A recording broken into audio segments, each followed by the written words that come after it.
Hello, everybody, and welcome to the podcast. I'm your host, Lori Hoover, intuitive guide and psychic medium. Together, let's wake the fuck up. Today's guest is an intuitive with a master's in communication sciences. She has a passion for living a life of magic and joy. Her debut book, Life of Love, A Joyful Guide to Self and Sensuality, is a powerful tool for self-discovery and finding the joy in everyday life. Using her gift for relating to the spiritual realm, she helps others connect to their divine wisdom and guidance. She lives in Cumming, Georgia with her husband, Mitch, and her two sons, Reese and Blake. When she's not talking to angels and creating, you can find her hiking, playing tennis, or cooking. Please welcome Julie Hilsen to the show. Hi, Julie. Hi, Lori. Thank you for that sweet introduction. Yeah, I'm so happy you're here with me today. Oh, it's my pleasure. I was looking forward to it. Good. Well, I'll tell you, this is such a wonderful topic for me. The angels. I love the angels, and I call on Archangels Michael and Gabriel frequently for cord cutting and assistance. I have my signature onion removal process, which is it's just a funny tool that I use to assist in the removal of energy blockages to get the energy flowing for my clients. How did you actually discover the angels and begin working with them? Oh, it was a process, and I would say the angels were tapping on my shoulder and whispering in my ear and putting their arms around me for years, and I kept ignoring them. I'm ashamed to say. It was at a holistic moms group. My great friend Carolyn, she presented. She sat in the middle of a circle of women who are, open to her messages, and she just went around and gave us messages of love. And she gave me a very powerful message. She knew about my health concerns. I had a son who was born with some difficulties. I never met her before. She knew what I went through, and it was very powerful. But I was scared at the same time because my mom had gotten her tea leaves read as, in the middle age, she went to a lady in town who read tea leaves, but I'd never been to a spiritual advisor or any kind of mystic. Um, there was a woman who lived in a trailer park that my grandpa owned who was very mystical, and I was very intrigued by her as a child, but she was that weird lady that lived in a trailer, like she had weird smells coming from her trailer. Like it was very, just didn't growing up Catholic, we just didn't get exposed to a lot of different mythical and mystical spiritual things that can pique your curiosity like that. So I was a little scared. And I tell you what, the angels just knew what to do. They kept leaving me pieces of paper in the shape of angel wings. They'd play songs to me on the radio. And I kept seeing Carolyn's business card. She gave me a card for a reading that was super inexpensive, and it took me a little while. And even I manifested a new house for my husband and I after hearing her message. Like I know I did. They gave me so many gifts. They gave me so many gifts, and finally I was like, I just need to. I need to connect. And so I met with Carolyn, and she showed me how. And then I realized how much they had given, how much they've been helping me, and I didn't even realize it. But once you tune in and you ask for their help, they're everywhere. So yeah, that's the skinny of it. Yeah. Well, honestly, I find it interesting that you recognize that there were multiple times throughout your life before you knowingly connected that they were helping you, because it's always been my understanding that because of free will, that they're not actually really allowed to step in on our behalf unless we specifically ask for their help. What are your thoughts about that?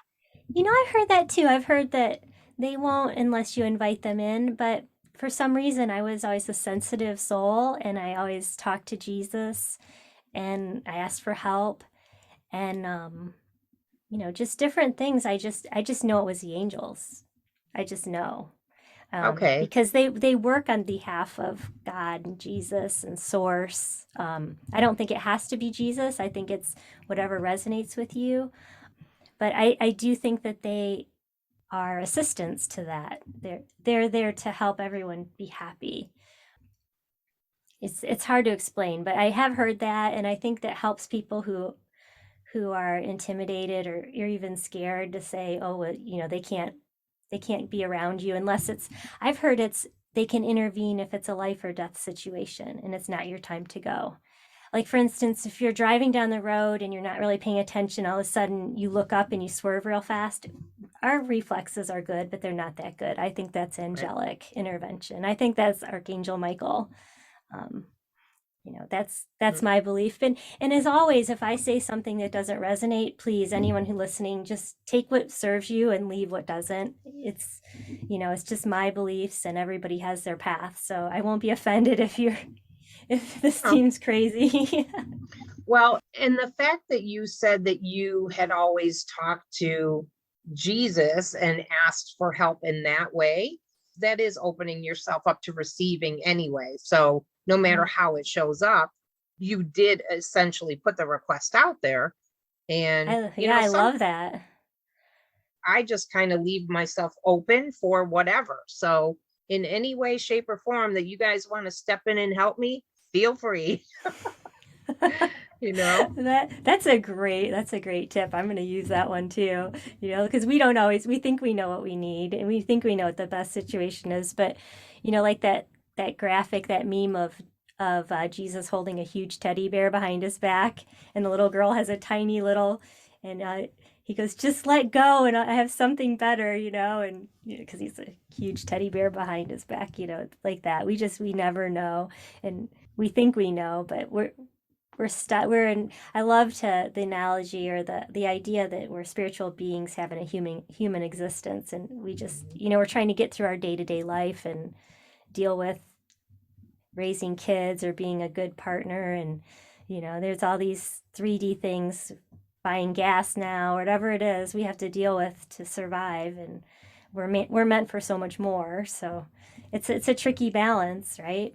It is. And I'll tell you this, I've said this numerous times, but this path is not for the faint of heart.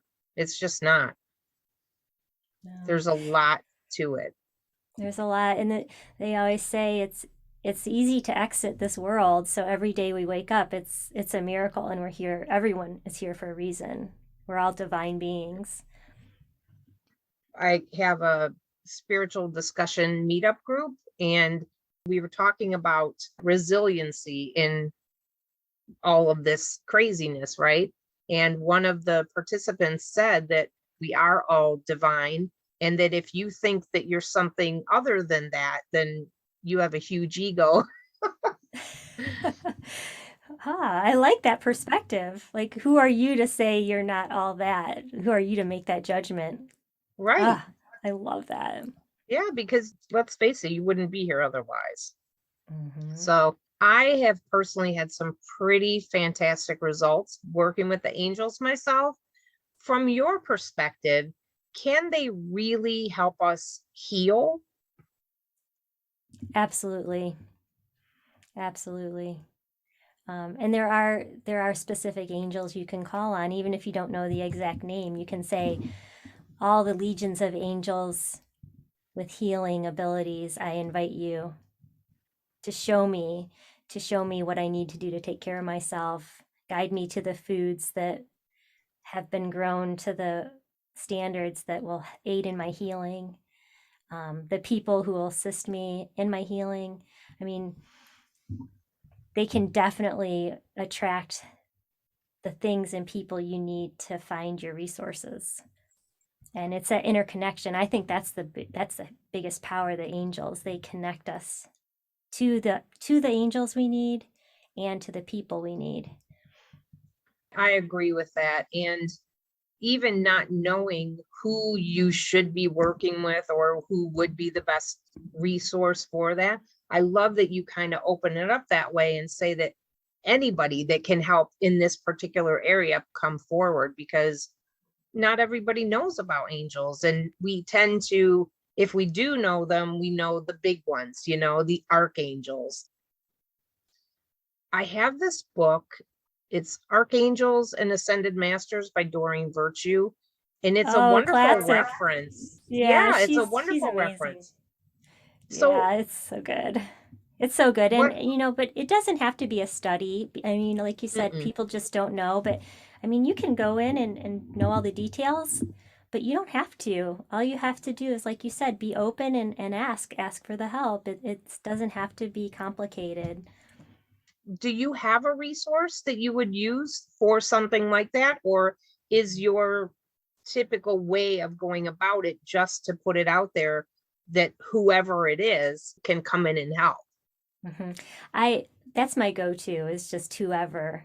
And the angels always act out of the highest good and from a love Right. vibration. So you're focusing on what you need. That's your focus. And then you open up your awareness to the resources that come in. So you're not going to focus on your problem. Say it's, that your knee hurts or that you have a headache. You're going to say, yes, I'm calling in for help with my headache. But then you're not going to focus on your headache. You're going to open your heart to see what could help your headache, whether it's peppermint essential oil or taking a Epsom salt bath.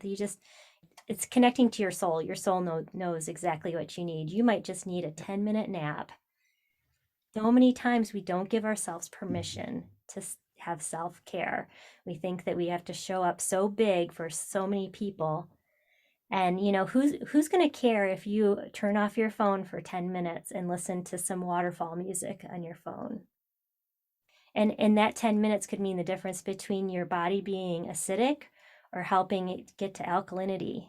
Because that stress, and if your adrenals are on fire, you're just creating a situation where it's like I don't know if you follow Dr. Gary Young at all, but he's like, if you have a bowl of fish and you have a fish that dies, it's not the fish's problem. You take out the water and you test the water and you make the water better. So you have to look at what's in your environment that's causing your disease, because we're just all fish trying to swim around in here. So and it's Right. so much has come to light recently about pharmaceuticals, and that we might not be able to trust. Every drug is everyone has a different reaction to drugs, and anytime you take a medicine, there's like a single space, you can't read it without a microscope leaflet of things that could have counter effects. So if you can figure out why you're unbalanced and get to it that way. I'm not saying don't take medicine. I would say it would be my last resort would be to take a prescription, but um, there's so many homeopathic and so many resources, but you just it'll just come to you. And I think the topic, the name of your show, Wake the F Up, is like, that's like, I wouldn't choose those words, but I'm so tired of people acting like zombies and popping pills and putting on their phone and not being aware, because there's so much beauty around us. There's so many wonderful things. And there might be wars and there might be crooked politicians and craziness going on, but you know what? Until we can identify what's happening around us, the whole world's not going to change. So if you can wake the F up and stop being a zombie, your world is going to become more beautiful because it's right here. The birds are singing for you. Your Yep. dogs and cats want you to love on them. The animals are put here to help us ascend. They help raise our vibrations. I mean, even the sunlight, if you can just spend some moments and just enjoy the sun and just feel bathed in its love, it's just a totally different experience than spending 10 minutes checking your email. So, sorry, I went Well, on a tangent there, but no, honestly, it's absolutely fine. My whole purpose in doing this, and I will address what you said about the name of it, because that was something I was given from you're my given. guides, that we were going to be doing a podcast and that this is what it was going to be called. And I said, literally, really? This is what we're doing? And they told me, yes, that it had to be named the way that it was, because that was the type of languaging that would attract the people that I'm meant to connect with. So Oh, I love that. I love it because I was like, wow, I've never been invited to be on a show with a, with a curse word in the name, but let me check this Lori lady out, It was Yeah. really fun. Well, I'm not gonna lie. I do have a potty mouth, so it wasn't a stretch for me to step into it. But at the same time, I procrastinated and I literally put it off for 14 months. So Oh, yeah. Well, you did uh, better than me with the angels.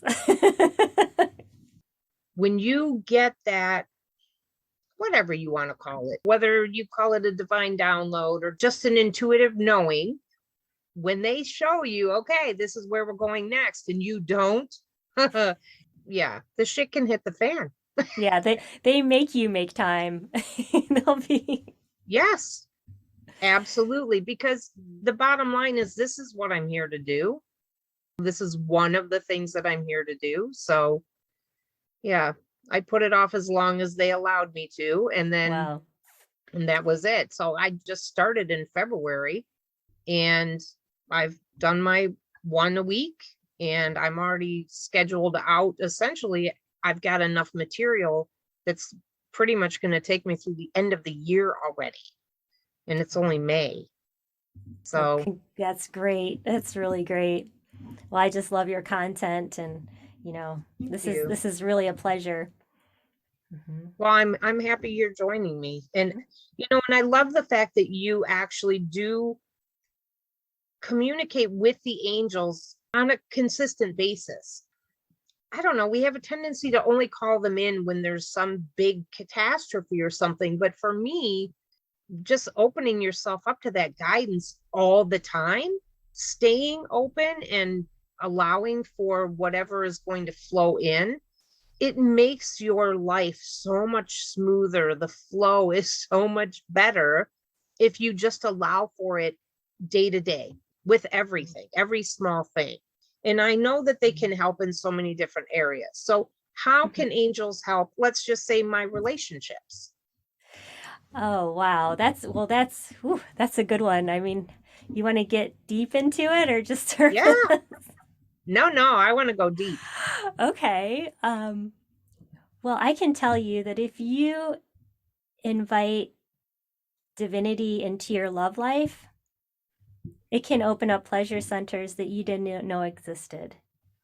If you ask the angels of love to help you receive, like let me be open to my lover's touch. It's there's a lot people have a lot of blocks about intimacy, whether it's something Yes. they watched, it's porn is awful. It's just awful. So even if you by an accident saw something, I mean, it's just like it takes the divine feminine out. So that kind of stuff, it can put layers on what your expectations are. And so if you can just ask for that clarity of being open to receive touch, to be a vessel of love, to guide your hands and your body to move with the highest expression. It's a totally different experience than just doing it. Right? It's, Because there's so much programming around, and yes, I'm going to fault religion here mm. because there's so much that I don't even know how to express it, but because it was like, this is for procreation purposes only to further our existence here on the planet. Like, essentially, you're not supposed to enjoy this. And there is that whole shutting down for a lot of women. Okay. And also the whole thing about it being a man's right, because back in the day, and it's probably still somewhere in our books, that women are considered chattel, you know? It's I believe, and I've thought about this a lot. There's a lot of ways that organized religion has served to repress our power and to keep us controlled. And people are talk about waking up. People are waking up to that. And that's I have that in my book, like why is it all the dark and dirty places have all the fun with sex? It's like we need to forget about the white wedding gown concept. None of us are Right. perfect. Right. We come to our lover with all of our insecurities and all, our body dysmorphias and everything, it's like, and to believe that everything has to be perfect in a white wedding gown is just, it's just archaic. And people know that, but we do have this expectation of perfection. And as soon as we can just love ourselves for exactly who we are and the wonderful things that our bodies can do for us, it just, it takes away a lot of the stigma that has been programmed into us. I mean, I just, like we were talking about the vibration of the earth is raising. I think that's part of what's falling away. I really Yeah. do. I've already brought this up in an interview that I did with somebody else previously, but it's something that bears repeating. A friend of mine was working with this man. I don't know exactly what his process is, but he helps her clear things and whatever. And so she had this visual as he was doing his thing of like this green smoke coming up. And as she was talking, I had a vision that came into my mind that was actually a snake.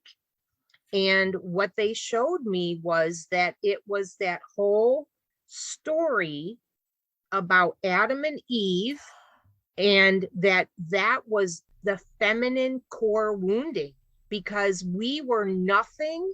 We came from man, Adam's rib, and then we are essentially via Eve the reason why everything got screwed up, because she trusted the snake, she bit the damn apple, and that was it. And so all of that came from this vision of this snake, and it was just bizarre. But the way that they showed it to me was almost as if it was this thing sitting on our shoulders, and we just have to set the intention to pop it off and discard it and free ourselves from that. But that was how deep it goes. The insecurities that women have, and the feeling less than, and that we're nothing without man, and all of the stuff that we have been told and may continue to tell ourselves stemmed from that one story. And it was amazing. That is, it's so powerful. And I'm just, wow. I mean, you have brought, I keep hearing about the Adam and Eve story like 3 times this week. It's come up in different things about the Bible. So the synchronicity of you telling me the story about the green smoke, and green represents your soul. And your soul, our souls want us to be free from this oppression. And the Bible's written by man, and Yeah. I mean, it's, you can choose what to believe and what not to believe, but I do find it curious that successful women, a lot of times they've been masculinized. And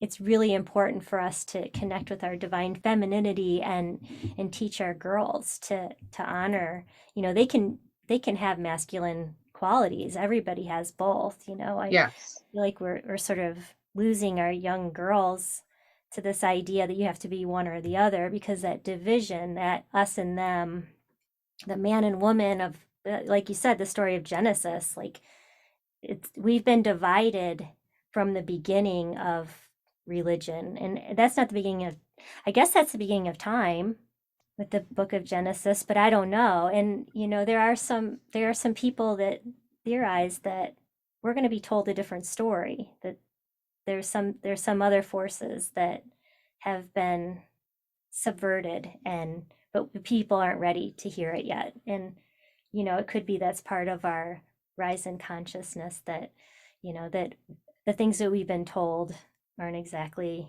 lined up the way that but that's a whole nother topic. And as long as we can get people to recognize that their sexuality is a powerful force and it's a gift, that we can let that, it's the fire serpent is the divine feminine. That's like the symbol for it, which is interesting. I just read an oracle card about that this morning, the fire serpent. Julie, I It's I just, whew. seriously, the synchronicities, if people are aware enough and they pay enough attention, like the fact that you just said that you've had that about Adam and Eve come up 3 different times. Hello, there's a reason for that, pay Mm-hmm. attention. That's the whole waking up process thing. That's exactly what this whole podcast is all about. And we're not who we think we are, like you already said about that we're actually spiritual beings having a human experience. And I've even seen that through some of my visualizations and my meditations. Like one time I was floating around out in the stars. I was just an outline of a body, but I was made of stars. And it was Yeah. beautiful and wonderful. And we literally are that. And even, what is it? It's Woodstock, the song Woodstock. Oh, we are stardust. Yeah. Yes, we are golden. We are billion-year-old carbon. Mm. Yeah, we Yes, are. definitely. We are. Yes. And, I think that that's the thing. People just need to recognize that we've been duped. Yeah, I mean, even like my it's so funny. My sister, she also connects, and her family always teases her that she gets the best parking spots always. And they're like, "Well, we have Aunt Julie and Aunt Beth in the car, so we're definitely gonna get a good parking spot this time." And we always do. It's like stuff like that. I just have to tell you this one. This is funny. My husband got this really fast car, and I hated the car. Hated it. It's just I was worried he was going to crash that thing and just, just bad. And I asked the angels to help. He got 3 speeding tickets in 2 weeks. That's funny. And he was like, "What are they following me? I feel like I'm being like stalked." I'm like, "I don't know. I told the angels to protect you when you're driving, so those police officers are angels." I was like, That's funny because what did he think about I, that, well, I tried to warn him. I said, "Mitch, you're driving way too fast, and you're following really close. Why is where you have to go so much more important than anyone else? Like why are you going so fast? You're gonna save two Yeah. minutes." But he just loves driving fast, and I warned him. I didn't say I'm gonna Yeah. sick the angels on him, but I said, I'm Right. worried about you. It's like, That's please funny though. protect him. So yeah, that was, if you talk to my husband, he doesn't, I'm sure he enjoys a lot of the angel stuff, but some of it's an inconvenience for him. Yeah. You know, Well, I would hope so because, yeah. they really are Well, it's all just good. It's it not, it was a is. bad experience for him, but Yeah. he's alive. I'm sure he doesn't want to die. Right. Yeah. And how strange, Julie, when you were just telling that story, I literally just had a deja vu. Like we have done that before. You have told Really? me that story before. How strange. Oh my gosh, chills. Yeah. And we've never met. We've never met. Wow. That's crazy. Oh, Okay. So I'm going to take a moment to process that. Wow. That was weird. Seriously. wow. I got the chills too. Wow. Yeah, that's wild. I want to shift gears here and I want to go to presence, being present in this moment now, the only moment we ever actually have, right? I think that that's everything. So, how can we be more so in our lives? And the reason I'm asking this is because you were talking about earlier the ascension symptoms. And so many people are experiencing like really crazy ones right now, more so than ever before, not just the typical like cold and flu type things and headaches and whatever, but bizarre dreams, weird thoughts, like very dark type of thoughts, things that I've never noticed before with ascension symptoms. And also the Schumann resonance, it is higher than it's ever been. It keeps peaking like that. So like I want to talk about all that. Like what's up with that? What does it actually mean for all of us? And how can we take all of that input and use it to find our center, to be present right now? Well, yeah, I think that's the real challenge because the increase in the magnetic force that's coming from the earth. Like you said, the Schumann resonance is it's increasing, it's spiking all the time. We're also getting the solar flares at the same time. And I don't know if I think that they are it's like a relationship that is like coexisting with the solar flares and the Schumann. I'm not that familiar with the exact like the science of it all, but we're trying to integrate all these energies, and that's what makes it hard to stay grounded and centered. So you said so much. I'm trying to pick which I one know. to I'm focus on. sorry. No, that's okay. The dark dreams or the crazy dreams. I mean, that's your subconscious living through things, so you don't have to live through them in reality. And some people, and I sort of agree with this, that there's several timelines going on at the same time, and we need to focus on our best possible, the highest good timeline. And that when you go through, like I had a terrible dream where there were just people's limbs all over the streets, and I'm just walking through, like I've been having these kind of dreams too, so I can relate to what you're saying. And I don't even watch gory movies because it affects my vibration. So it was very alerting that I was walking calmly through the street with all these limbs, and it was just like it was horrible. But you have to realize that those dreams are you working through things so that you're prepared and that they don't have to happen in real life.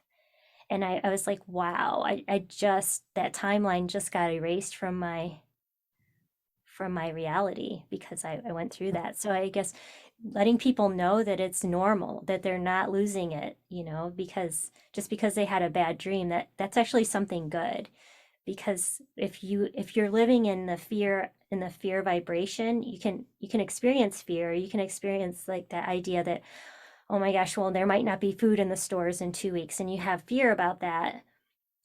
But you have to move on, because if you stay in the fear, you're not going to buy an extra thing of oatmeal, or have some powdered milk in the cupboard just in case, because once you're prepared, you don't have to be fearful anymore, because you've the worst case scenario, you're ready, right? So the fear is there to help you work through things that you need to prepare for. And there's these ascension symptoms are really powerful. So the dizziness, I have a friend, he couldn't drive, he was so dizzy he was throwing up.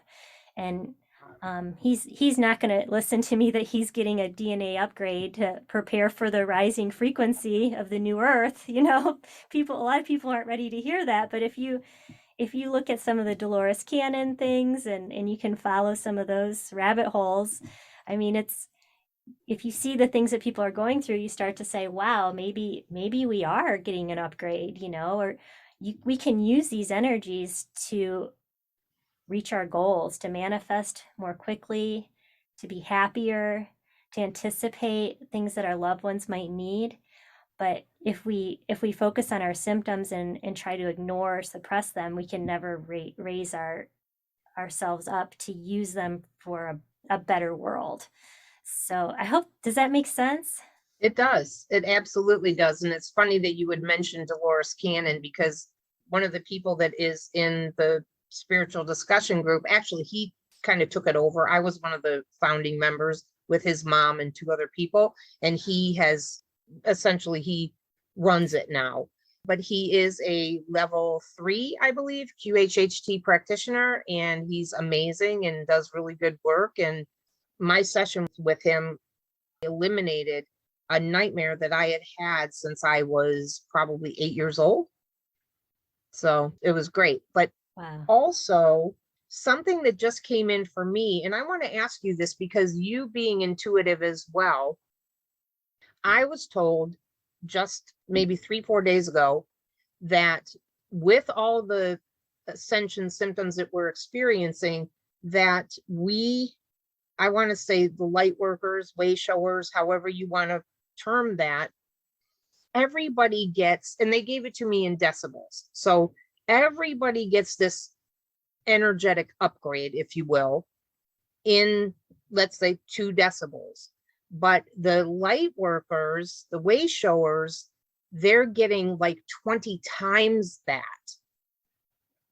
That's what they told you. I can relate to that. I mean, So everyone's getting, and then Dolores said you can ask them to turn it down if you have somewhere to go, you need to, present, or, you know, there's no way you can go take a nap, because sometimes that's all I can do is sit in the sun and take a nap. Like I have no other choice.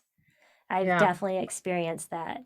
So that resonates with me, Lori. I just, and I think that if any other light worker or anyone, maybe somebody's listening to this and they're saying, I don't think I'm that, but they might be having all these symptoms of fatigue, emotionality, you're great one day and the next day it's a struggle to get out of bed, that there's so many of them.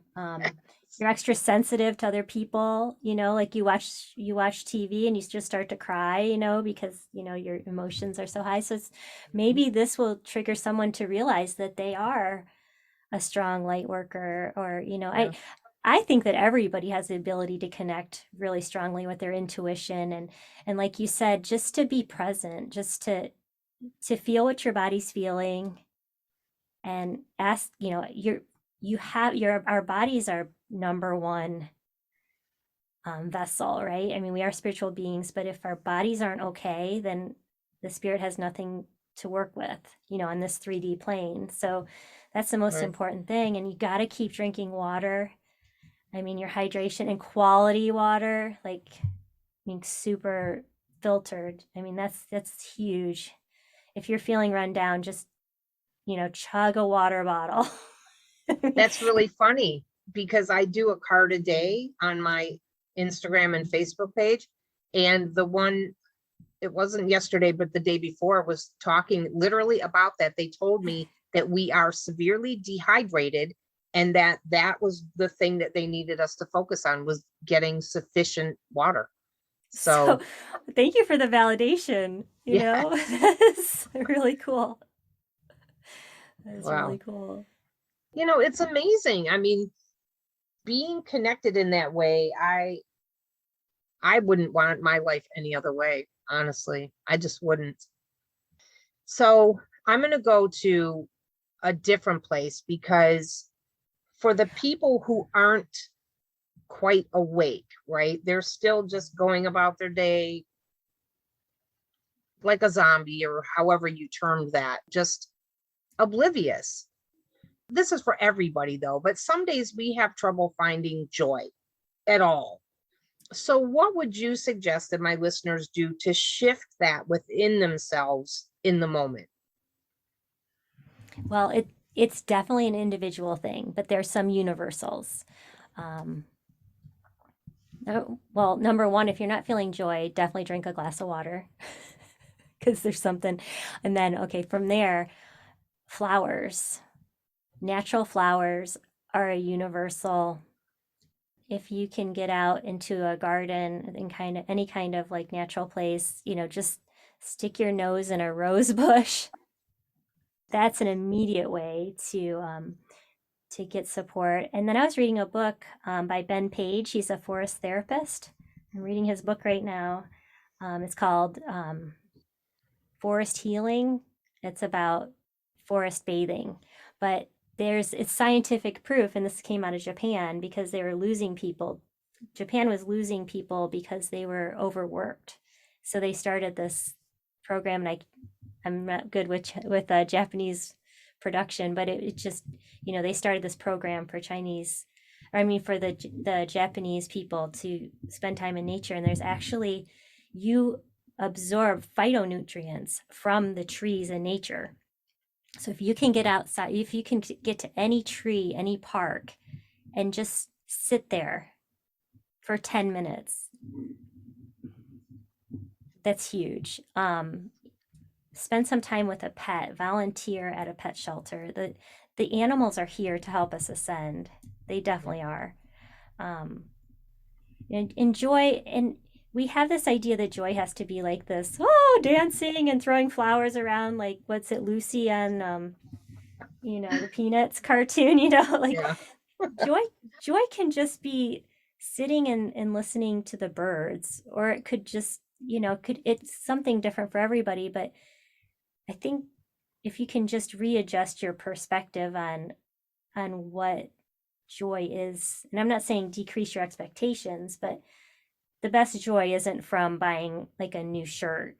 The best joy is sharing a smile with somebody, connecting, you know. You're probably not going to find your best joy with your face in your phone. It's going to be something in the 3D that you connect with. Right. Maybe it's a butterfly that lands on your knee when you're sitting down. Like, you just have to be open to it and, ask source, show me some joy, you know.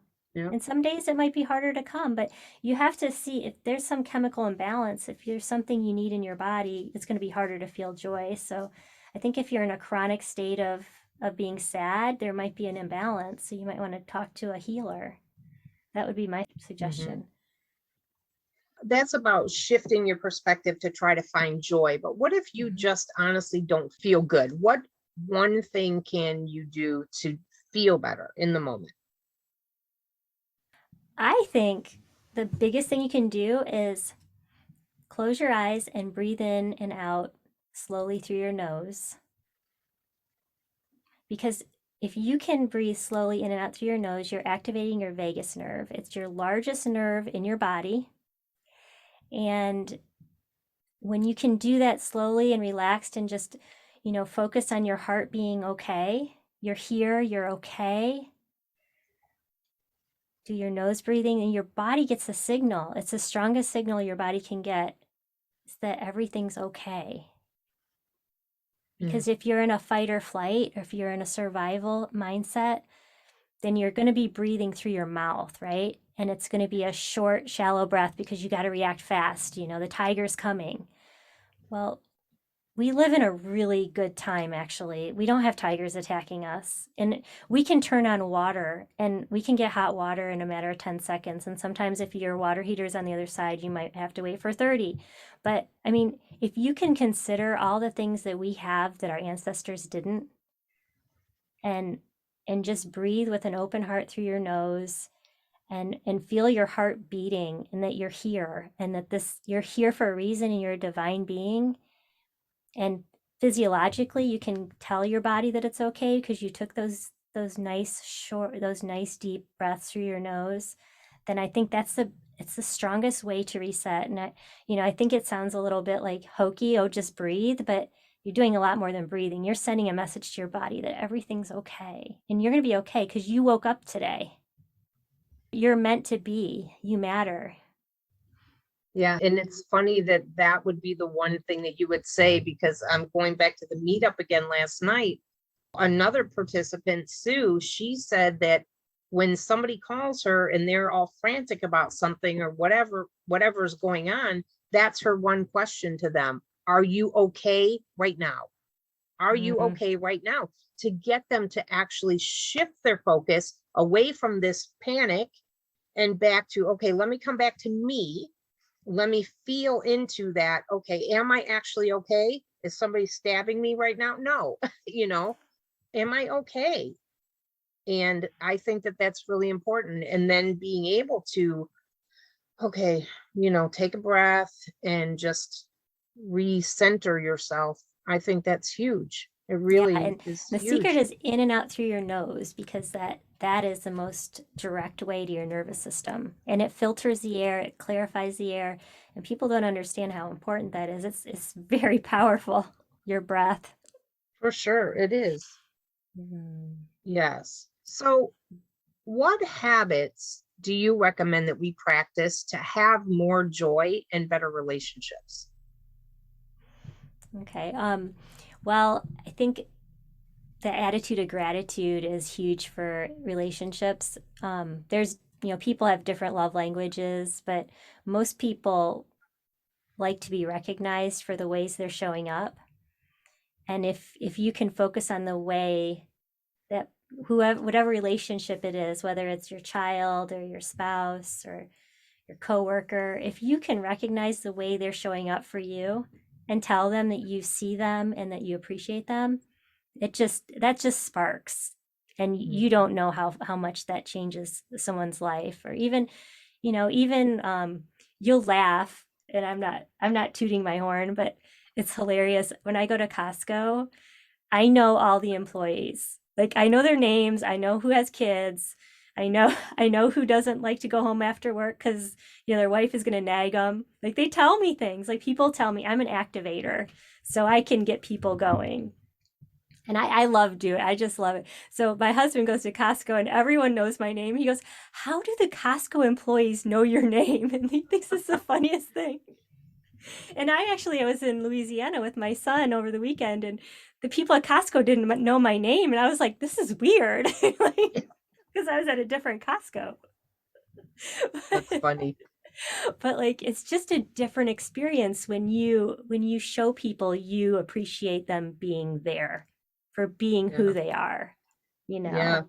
And not everyone's available for that, right? Like you can sense when you shouldn't like engage somebody, you know, but when people are and you're talking about relationships, so obviously they want to interact with you. If you're in a relationship where they don't want you to tell them how they're showing up for you, then you need to question, because it has to build, and your relationships are all networks, and it's important when someone lets you down to let them know that they missed the mark, and that that they're a good person, or you wouldn't be with them, right?